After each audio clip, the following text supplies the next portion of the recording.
You wake up to the sound of distant church bells, a medieval alarm clock ringing out the start of another day. Your straw mattress is still cold and uncomfortable, but you've grown used to its unforgiving embrace.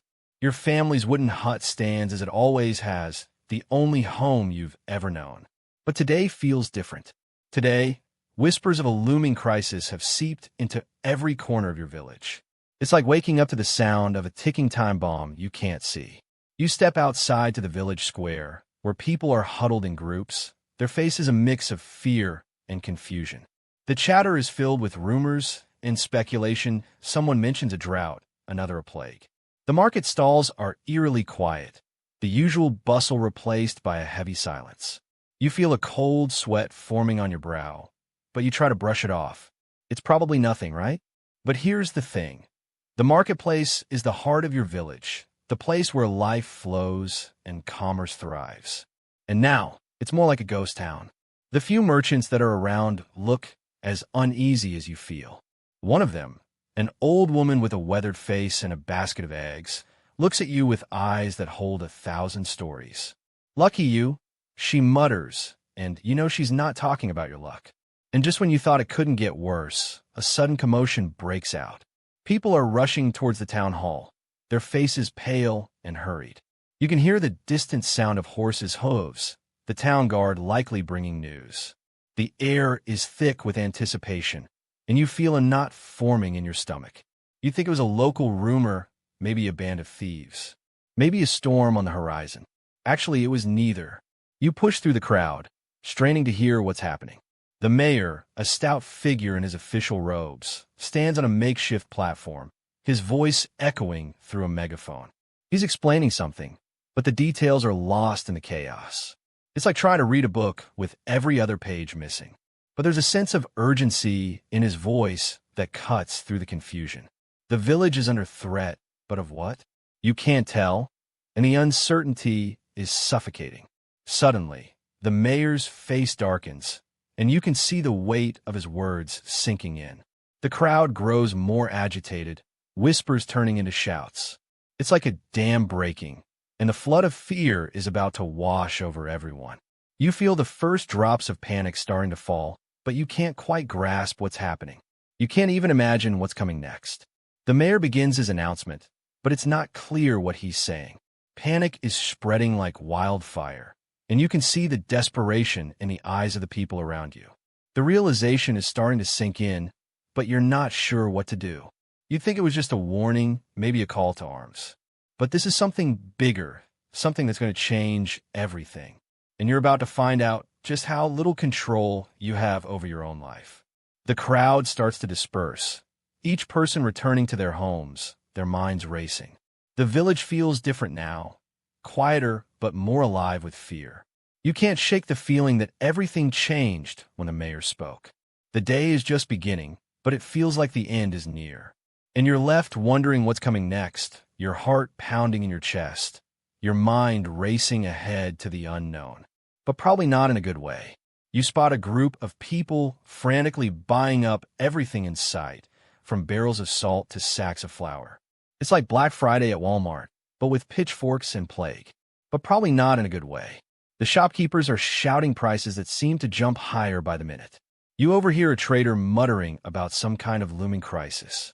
Suddenly, everyone around you seems to be doubling their purchases. The air is thick with the smell of desperation. But here's the thing. Why are people buying things they clearly can't afford? You'd think it was just panic buying. Maybe a rumor of a bad harvest. However, the more you look, the more you notice something odd.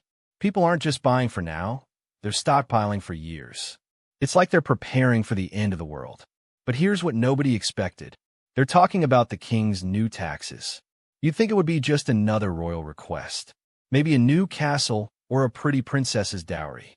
However, what they're really discussing is the new tax on salt, which was once free and is now being sold at a premium. This is the start of a new era of scarcity. And that's all before the salt cellars run out completely. You realize that every item you once took for granted is now subject to the whims of the market. It's like waking up one day and finding out your morning coffee isn't just expensive, it's rationed.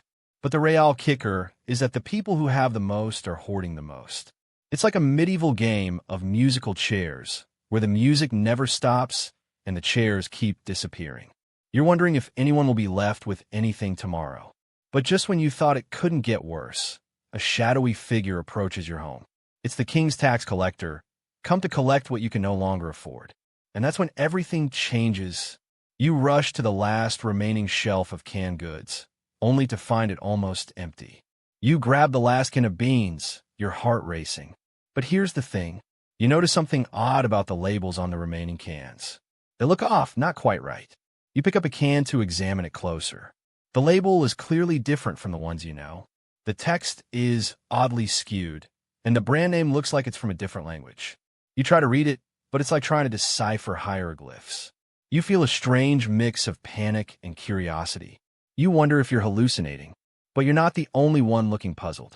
He looks as bewildered as you feel. Are you seeing this? He asks, shaking the can.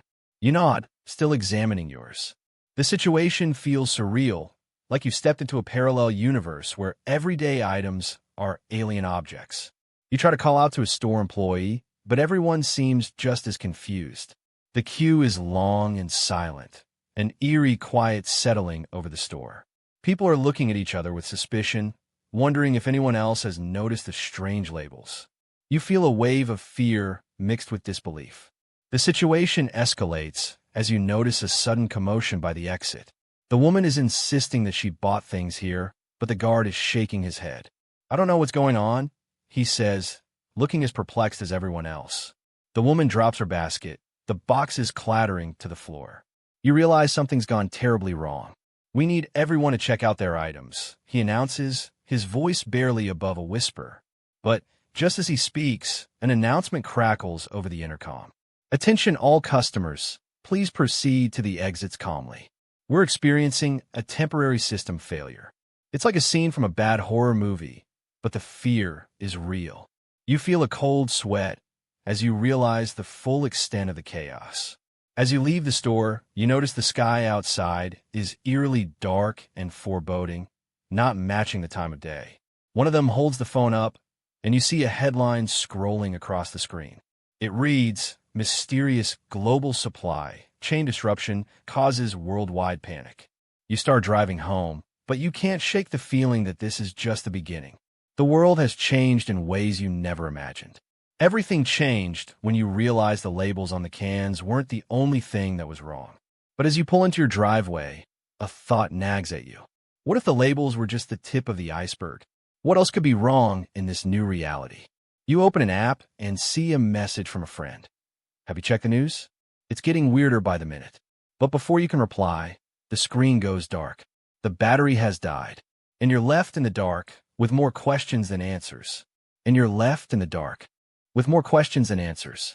But here's the thing. Your brain is playing tricks on you. Suddenly, you're convinced you need a year's supply of toilet paper. However, you're not alone in this. Everyone else is stocking up too. But here's what nobody expected. The real reason behind the empty shelves might not be a shortage at all. You'd think it was caused by supply chain issues. Maybe it was a sudden demand surge.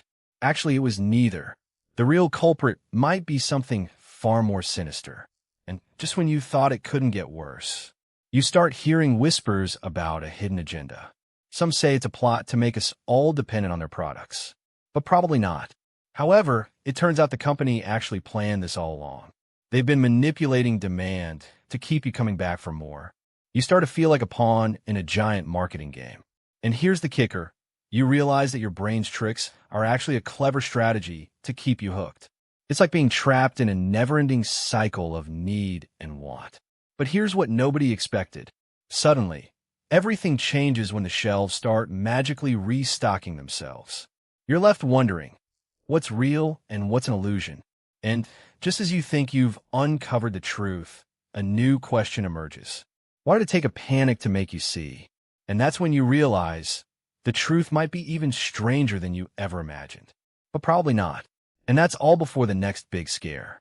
And that's when you start to wonder. But probably not. And that's where the story ends.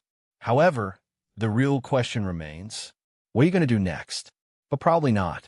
And that's all before the next big scare. You're alone in the stillness, the echo of the panic buying spree fading into the background. The shelves are bare, the aisles eerily quiet, save for the soft hum of fluorescent lights. The world outside seems to have slowed down, too. You take a deep breath, and the scent of disinfectant and cardboard boxes fills your nostrils. It's like being in a time capsule. Only you're the one who sealed it. It's quiet now, and you can think. The rush is over, but the questions linger. Why did you feel the need to buy all this? Was it really necessary?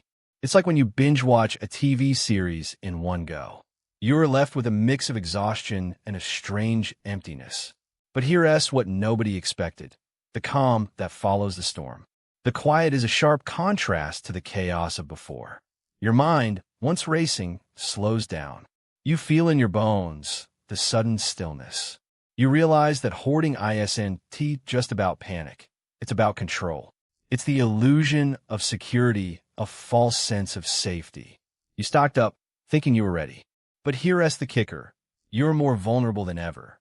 Your brain tricked you into hoarding, but it's also trying to make sense of it now. It's like waking up from a dream, the reality sinking in. The hidden connection, the secret nobody talks about. The more you hoard, the less you have. The more you stockpile, the more you feel the need to keep. It's a paradox, a loop you can't break out of. And perhaps that's the strangest part. Not that you live this way, but that you forgot it ever did. The calm after the storm isn't just silence. It's a wake-up call. The final thought, the one that lingers. What will you hoard next time? What will it take for you to realize that enough is enough? And with that, the light fades, leaving you in the quiet, the calm, the endless questions.